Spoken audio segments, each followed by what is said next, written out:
Great. All right. Thanks so much, Jason, for the introduction. I'm always so happy to join folks from Saskatchewan, and it's actually been a real pleasure. And I'll talk about this during the presentation about what our collaboration with Saskatchewan has looked like for this work. And it was really some of our early work around education that inspired some of the thinking and then subsequent collaborations that facilitated this research. So very nice to join you today. My name is Abhimanyu Sud. I am a family physician as well as health services researcher. Um, I am an assistant professor at the University of Toronto and also a clinician investigator there, and hold a research chair in primary care and population health systems. And really, the focus of my research is on the intersections of chronic pain, mental illness, and substance use, particularly opioid use, from the clinical to population health levels.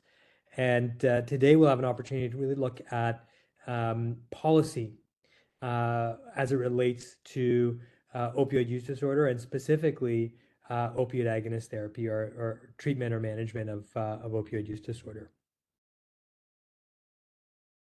So a few acknowledgements. The research that's presented here was funded in part by the Substance Use and Addictions Program from Health Canada, as well as a grant from the Canadian Institutes for Health Research.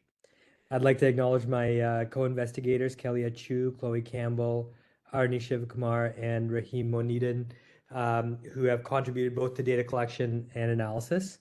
And also particularly would like to call out and acknowledge Nova Scotia Health and ICES and the Ontario Ministry of Health that very kindly provided data to support this analysis, or part of the analysis that I'll be presenting. So as you know, as I alluded to a little earlier on, the impetus for doing this research, particularly doing a comparative policy analysis, started several years ago. I can't take credit for this picture. I actually spent some time the last few days flipping through my phone trying to find some pictures from when I visited Saskatchewan in January 2020. And this was to lead a workshop focused on improving opioid prescribing. And we had fantastic participation from a number of physicians as well as a regulator and other folks from across the province who had joined us for the day. And it was early in January. I don't know if Bob Parker's on the phone, but I'm sure many of you know him. He greeted us and regaled us with stories of chicken coops catching fire, and I think showed me at least hoarfrost for the first time, which I think this picture captures. But we were doing this not just in Saskatchewan, but in other provinces as well. As Jason mentioned. Unfortunately, Bob is sick today. Thanks, Jason. As Jason mentioned, I'm based in Toronto, in Ontario, so very familiar with prescribing practices, opioid-related policy in this province. We were also collaborating with the Atlantic Mentorship Network, and so on another trip, which looked very different, and that's kind of the point, um, where we were delivering the same workshop in Halifax, and I had a chance to go surfing um, for the first time.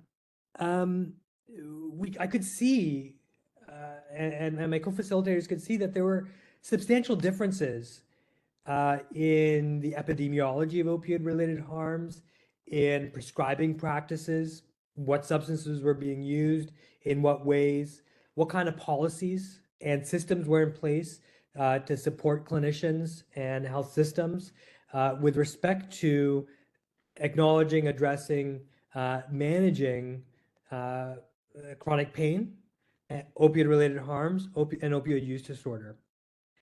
And what we also recognized was that there maybe weren't a lot of conversations happening across provinces.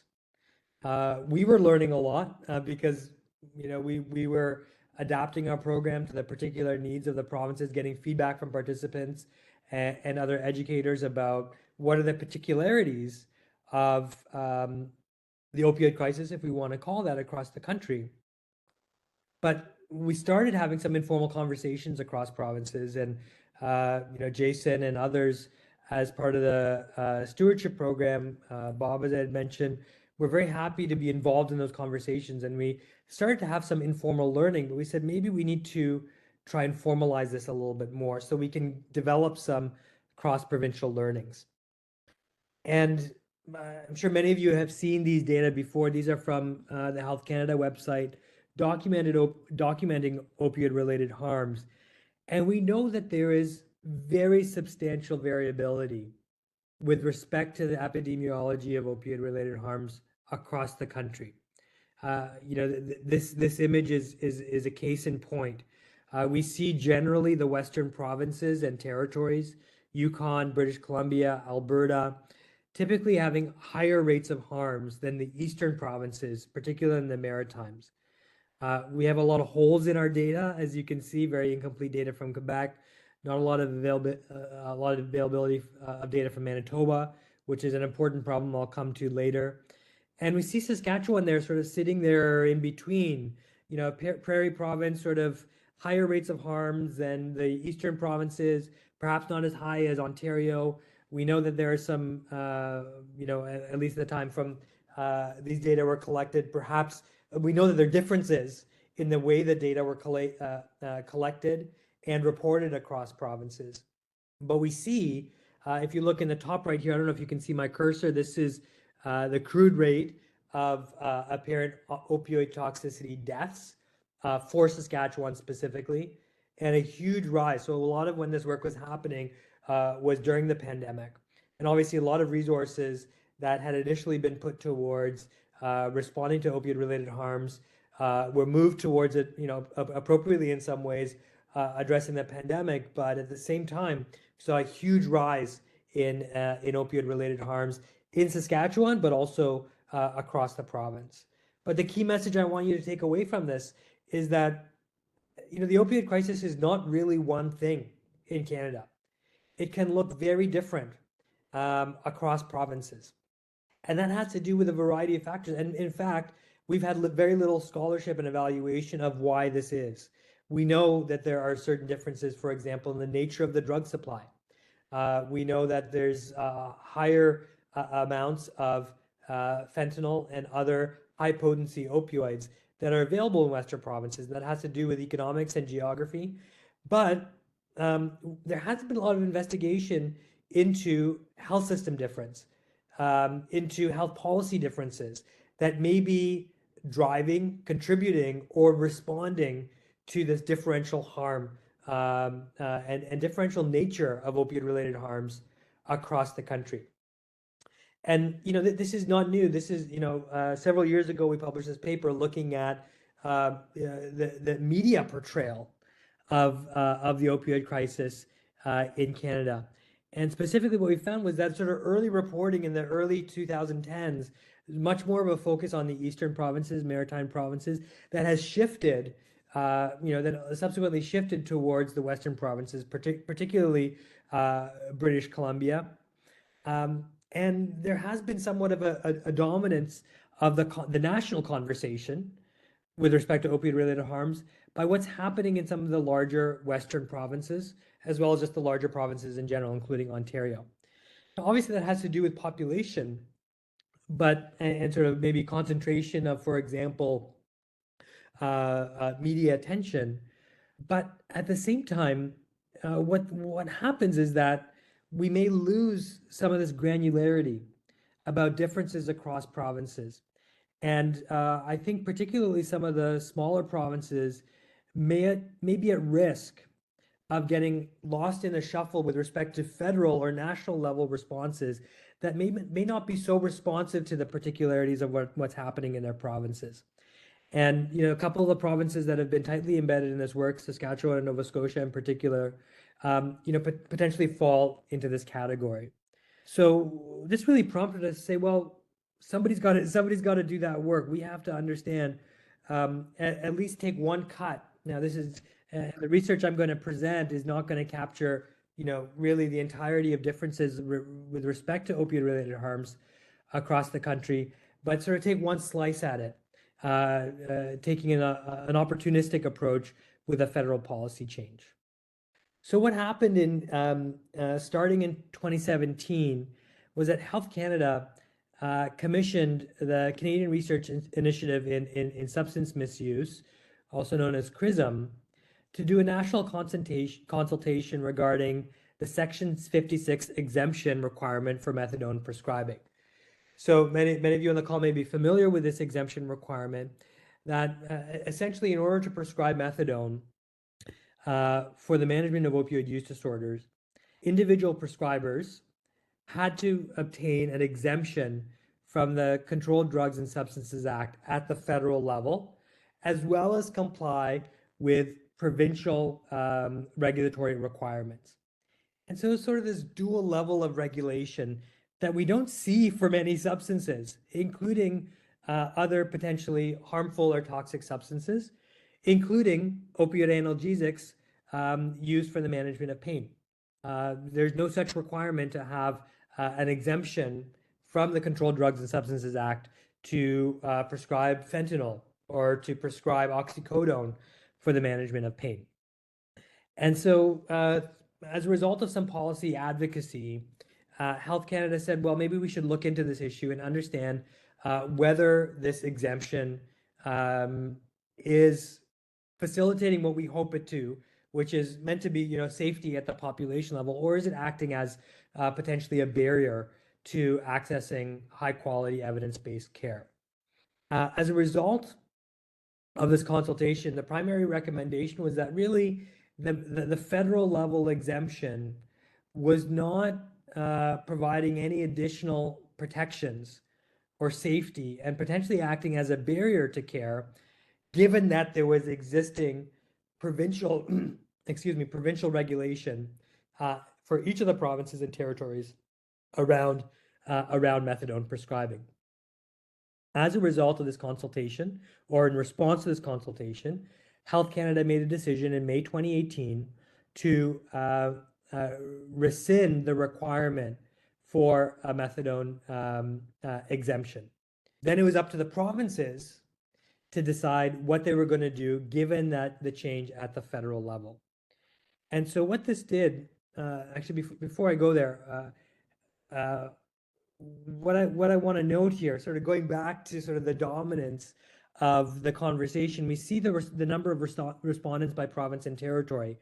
A high number of respondents from the bigger provinces: British Columbia, Alberta, Ontario, Quebec. Obviously, it's not exactly proportionate to population, but we see that this conversation around what the methadone exemption was doing may have been skewed a little bit towards the bigger provinces. So what we did is said, well, this is an opportunity for us to look at, if there's been a change at a federal level, how has this played out across the provinces? Has it played out differently across the provinces? What kinds of policy changes were there prior to the exemption? Were there any changes after the exemption? And perhaps more to the point, what kind of effect, if any, did these policy changes have on a particular outcome that might be of interest to those caring for people with opioid use disorder, or those who are living with opioid use disorder? Particularly, we had an opportunity to look at what impact did this policy change have on the number of prescribers across the province as one initial proxy measure of impact. So over the next 15 or 20 minutes, and I'll definitely make sure to leave time for questions. And as Jason mentioned, if you do have any questions, please feel free to put them in the chat as they come up, and I'll address them at the end of the presentation. So let's start with the first study, which was the document analysis, trying to understand what policies existed prior to the exemption across the provinces. How were they similar? How were they different? And how were the changes, if any, as a result of or coincident with the removal of the methadone exemption? How did they compare across provinces?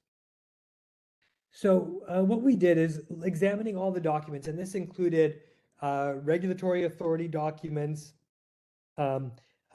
provincial health system policy documents, um, documents coming from various professional associations.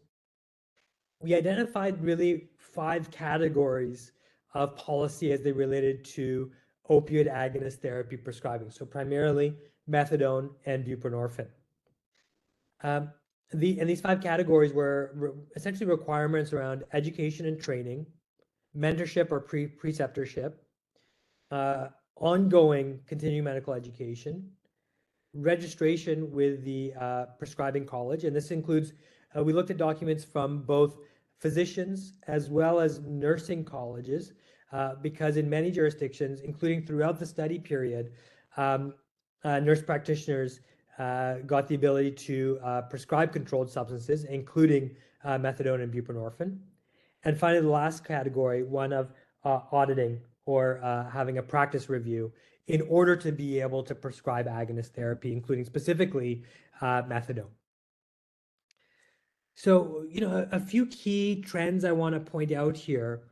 Um, One is that, for 2 requirements, college registration and having some initial education or training, excuse me, was really universal across the provinces. From east to west, in every province, you had to engage in and demonstrate that you had completed some kind of education and training related to opiate agonist therapy and had to be registered with the provincial college as a methadone, buprenorphine, and in some cases, buprenorphine prescriber. So that was quite consistent. And we see for each category, pre means prior to the removal of the methadone exemption in May 2018, and post is after that time period. So the second thing to note is that most provinces, and we see Quebec is a bit of an exception here. You can see sort of the blank spaces in that row for Quebec, but most provinces also had a requirement for mentorship or preceptorship, and then regular ongoing continuing medical education, not just the initial education, and being able to document that. In the Maritime provinces and in Quebec, we note particularly that prior to the removal of methadone exemption, there were, unlike many of the other provinces, minimal or no requirements for auditing or practice review in order to prescribe methadone. So we see some differences across the provinces. What I want to look at now is what happened, if anything, as a result of or coincident with the removal of the federal requirement for the methadone exemption.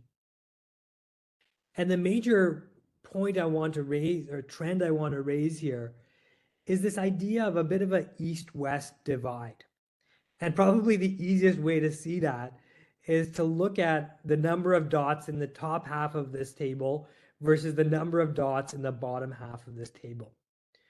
We see from Ontario, Quebec, New Brunswick, Newfoundland, Nova Scotia, PEI as well, after the removal of the methadone exemption, a lot of these requirements were removed in the eastern provinces.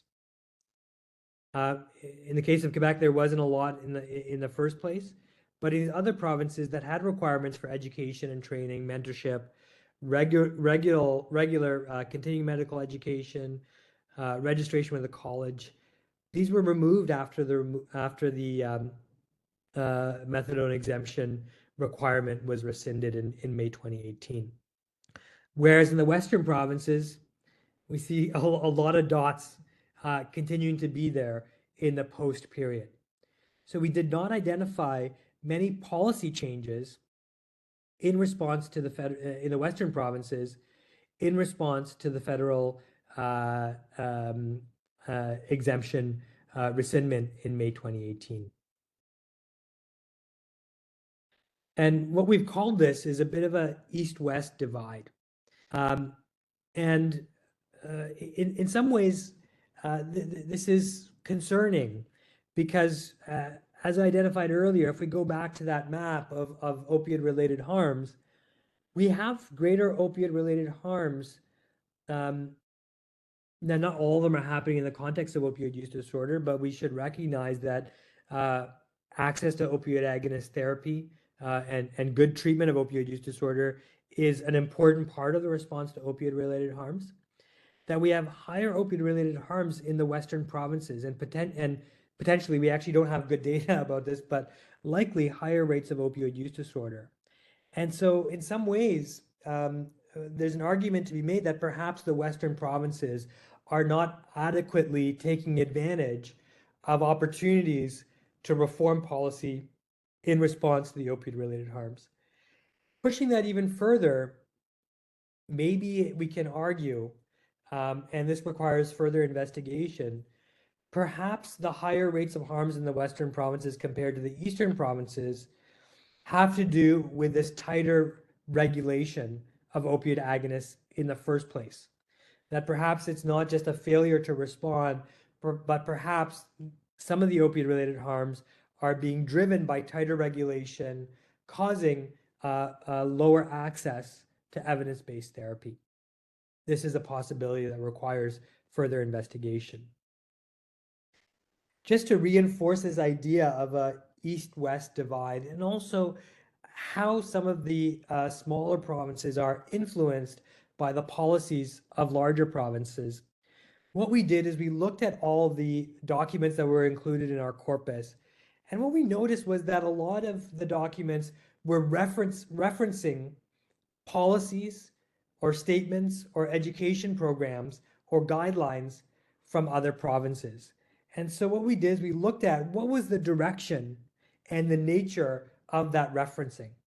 And what we noticed was that there were really two major nodes, Ontario and British Columbia, that other provinces were referencing their documents, policies, and education programs in their guidance or policies for their local prescribers for opioid agonist therapy. And what we also noticed is that these tend to be regionalized. So if BC was being referenced, it was typically from Western provinces, Alberta, Saskatchewan, Yukon, Manitoba. Ontario was a little bit more central, but typically was being referenced by the eastern provinces. In a few cases, we saw wholesale adoption of another province's standard, regulatory college standard. So, for example, there was adoption by Saskatchewan of the Alberta standard. New Brunswick had adopted from both Nova Scotia, particularly for English language, and then Quebec for French language. So this sort of reinforces this idea that our policy development around opioid agonist therapy tends to be regionalized and perhaps a little bit hierarchical, where the larger provinces are being referenced. And this is not, not meant to be it's not necessarily a bad thing, because also bigger provinces, larger population, larger number of physicians, dues paying physicians have more resources to be able to develop these kinds of policies. But this is sort of the nature of the pattern that we identified. Okay, so the second part of the analysis, as I mentioned, was trying to understand. So we've seen some differences in policies and policy trajectories across the provinces. What kind of impact might this have?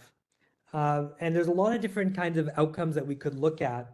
One important one, and the first one that we thought was most important to look at, was the idea was that, with something like a methadone exemption requirement, it put too much of a regulatory burden, reporting burden on physicians, and would act as a deterrent, prescribers, not just physicians, would act as a deterrent for people to be engaged, prescribers to be engaged in opioid agonist therapy. And in the policy advocacy around the exemption, the policy advocates would say, well, we need more prescribers. If we remove this barrier, we should see more people being willing to sort of put their hand up and come forward and prescribe opioid agonists for the management of opioid use disorder. So we said, okay, let's put this to the test. And then if we do see changes, how do we make sense of these changes in light of the policies that were identified? So the first thing to note really is that so our study period was really 1 year before the exemption was removed to 1 year later. So from June 2017 to May 2019 was our study period. I think some good news from this time period was that across all provinces, so you see that in the right-hand most column here, these are all positive numbers.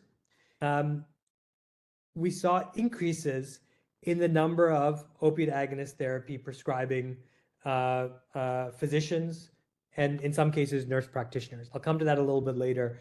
The data that we had to collect was from 5 different sources, and we had different kinds and quality of data, some of which included only physician prescribing, some of which included physician and nurse practitioner prescribing. But the good news, I think, good news story from the study so far is that across all provinces over this time period, there were pretty substantial increases in the number of prescribers. Let's talk about Saskatchewan a little bit. So Saskatchewan, if we look at this number here, we saw really an 85.2% increase in the number of prescribers over this 2 year period. So one of the highest rates of increases across all provinces. Okay? We see other provinces, Alberta had a very high rate of growth. Manitoba, conversely, was very sluggish. The not so great news for Saskatchewan was that while the rate of growth was very high, the number per 100,000 residents was amongst the lowest in the country. Okay? So we see at the beginning of the study period started at 2.4 per 100,000 provincial residents and almost doubled, went to 4.3, but still when compared to other provinces, had a very low, Saskatchewan continues to have, at least by the end of the study period, had a relatively low number of prescribers. And this is normalized to the population. So as I mentioned, so the overall trend of increasing number of prescribers, but again, we continue to see quite substantial variation. So for example, the highest, if we go back to this table for a moment, British Columbia had the highest number of prescribers per 100,000 residents at 26. It's about close to 7 times greater than the number we see in Saskatchewan. Likewise, the huge variation in the rate of growth. So between Alberta and Manitoba, so the fastest growing to the most sluggish, there was about a 4.5-fold difference between the provinces. So again, speaks to this story of huge variation and variability across the country, even over a pretty short time period. Again, the opioid crisis and responses to it look very different across the country. So now here are the sort of time series analyses. Let me orient you to these diagrams a little bit. On the x-axis on the bottom, we're looking at time, so over the study period, starting at May 2017, going until June 2019. On the y-axis, we have plotted the number of prescribers per 100,000 population. So these are, number of prescribers, the absolute numbers. And so what we see are changes over time. The white circles are prior to the removal of the methadone exemption, and the black squares are afterwards. And so this is really our opportunity to look at what, if any, impact did the removal of the methadone exemption have. So if we look at Saskatchewan first, what we see, and I think this is a good news story for Saskatchewan, is that the removal of the methadone exemption, we saw a significant, what we call a step change. So a large number of new prescribers sort of joined the prescribing the opiate agonist therapy prescribing workforce. And there's the rate of increase also increased over time as a result of or coincident with the removal of the methadone exemption. And if you can see my cursor, you can see that in that bottom green line here, where the trend is actually losing methadone prescribers over time prior to, but then at the time of the exemption, we see, oh, you lost my cursor. you see a change, a step up, and then a change in the slope. Okay. And that was big enough for the overall slope to change over time in Saskatchewan. And we saw something very similar in Nova Scotia as well, where there was a significant slope change. So you can see what the trend is like in Nova Scotia prior to. And then if you can estimate, there's a bit of a slope, there's a clear slope upwards. And so we see that as some policy advocates hypothesized, in at least a couple provinces, removing the methadone exemption was coincident with an increase in the rate of the number of new prescribers or new people engaging in opioid agonist therapy. We saw similar trends in British Columbia and Ontario. It's a little bit harder to see. Apologies for that, because frankly, there are more prescribers in those provinces, and so the trends are a little bit harder to see. But when we did the analysis, we were able to identify that particularly with methadone prescribers, but also in the case of British Columbia, all prescribers, both methadone and buprenorphine, there was a significant increase as a result of the removal of the methadone exemption. In the case of Ontario, it was really just with the number of methadone prescribers. So these are kind of the good news stories as a result of the removal of the methadone exemption. In other news, we see a couple important trends across provinces. In Quebec and New Brunswick, even though, this seems to, if you look at New Brunswick, you can see it seems to trend upwards, but really this is kind of artifactual due to the low number of prescribers in the first place, and was actually not a statistically significant change. Neither Quebec or New Brunswick really saw any change as a result of the methadone exemption removal. And I'll get to it in a moment why we think that is. Alberta and Manitoba, I'll start with Alberta. So Alberta, we actually saw a slope change where the rate of new prescribers actually went down after the removal of the methadone exemption. But we have to take that information with a grain of salt, because the rate of increase, so if you look at the slope here, was already so high that even at the slower rate of increase, it was still a pretty high rate of increase. But we identified that the removal of the methadone exemption somehow put on the brakes a little bit on that rate of increase. Manitoba, on the other hand, actually saw a negative slope change. So as a result of the removal of the methadone exemption, Manitoba started losing opiate agonist therapy prescribers. And if you recall from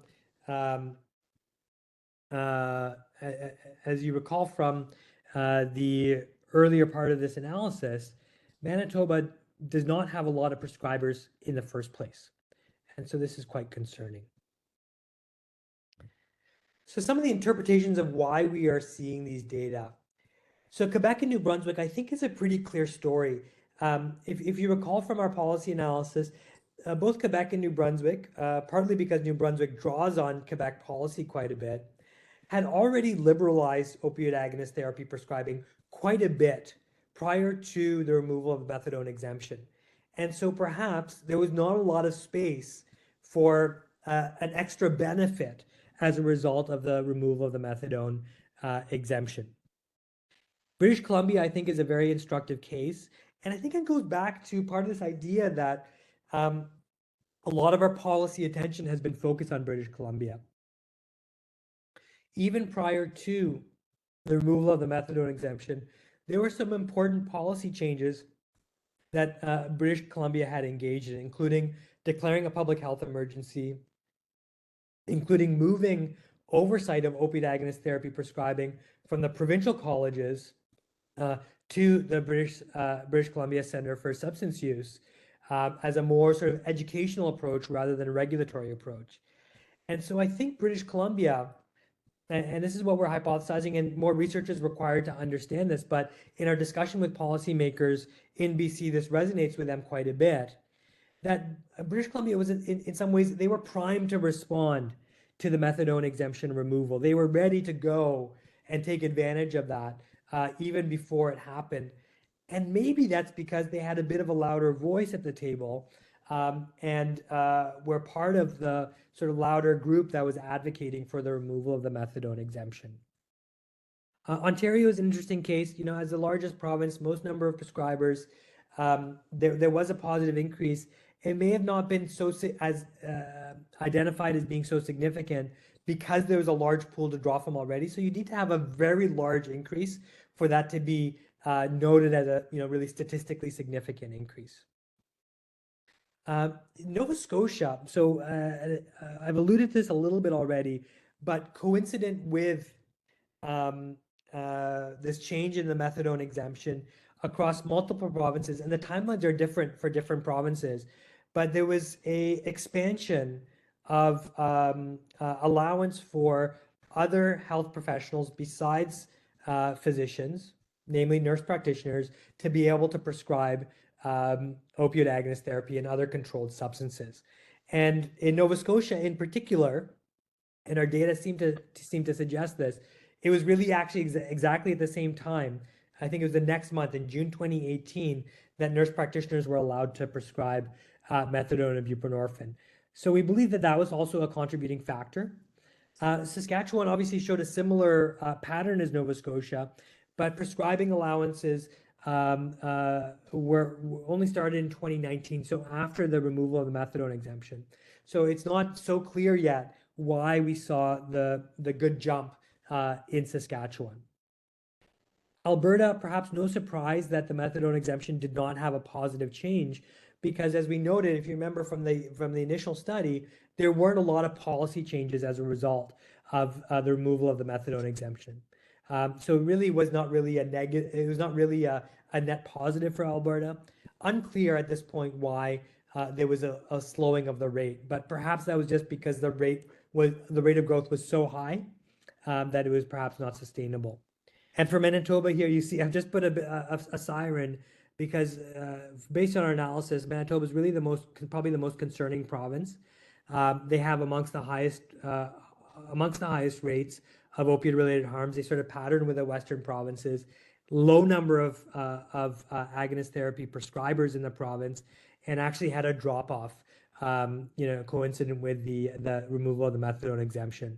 So, I think this is a good example of a province that needs more specific policy attention and policy tailoring to respond to the particular nature of what the epidemiology and health system response to opioid use disorder and opioid-related harms look like in that province.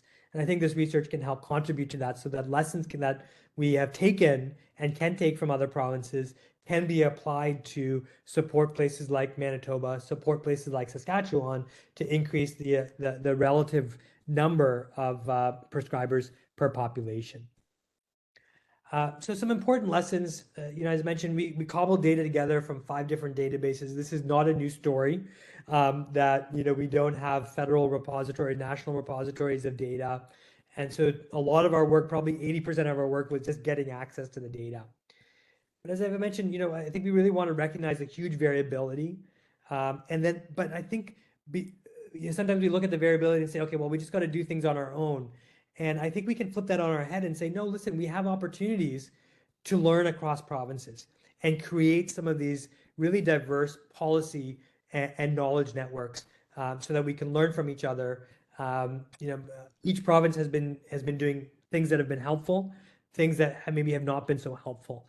And how can we learn from each other to get things right and tailored for our specific province, I think is the promise of this kind of research. Really, what next steps that we're engaged in right now is to do some more detailed analysis to understand why we are seeing these differences across provinces, and then also understand some of the more downstream impacts. So sure, we've identified the number of prescribers and the impact on the number of prescribers of the methadone exemption. What does this look like at the care level in terms of things like realized access? And I've got 5 minutes. We've got 5 minutes left together, so I'm going to leave it there.